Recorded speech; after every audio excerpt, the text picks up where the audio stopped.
সন্তানদের মুখে একটু খাবার তুলে দিতে হিমশিম খাচ্ছেন গাজার বাসিন্দা সামাহ মাতার। 6 সন্তানের মধ্যে অসুস্থ 2 ছেলেকে দিতে পারছেন না বিশেষ খাবার বা থেরাপিও। এমন অবস্থায় দিন দিন দুর্বল হয়ে পড়ছে তার সন্তানরা। গাজা শহরের একটি আশ্রয় কেন্দ্রে শুয়ে আছে 4 বছরের রোগাক্রান্ত আর হাড্ডিসার আমির মাতার। সেরিব্রাল পালসিতে আক্রান্ত শিশুটির ওজন মাত্র 7.4 কিলোগ্রাম। আমিরের 6 বছরের ভাই ইউসুফও একই রোগে আক্রান্ত। এই শিশুদের মা সামা মাতার বলেন, 6 সন্তানের জন্য দুধ, ন্যাপি এমনকি রুটিও খুঁজে পেতে হিমশিম খাচ্ছেন। 6 সন্তানের মধ্যে একজনের বয়স মাত্র 10 মাস। পরিবারটি বেঁচে থাকার জন্য পর্যাপ্ত খাবার খুঁজে পেতে লড়াই করে যাচ্ছে প্রতিদিন।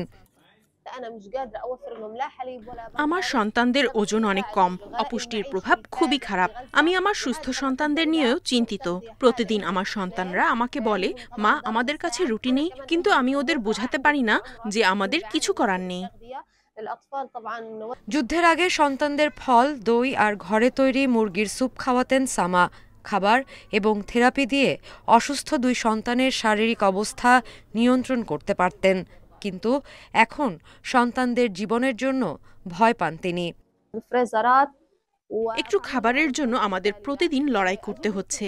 এখন আমার সন্তানরা খাবারের অভাবে দুর্বল আর হাড্ডিসার হয়ে যাচ্ছে দিন দিন। আমাদের আর্থিক অবস্থাও শূন্যে নেমে গেছে।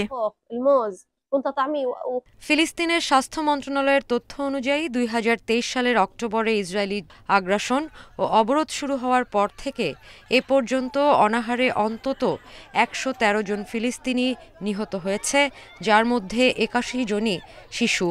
অপুষ্টিতে ভুগছে অন্তত 28,000 গাজাবাসী। Sadia Friend, Independent news.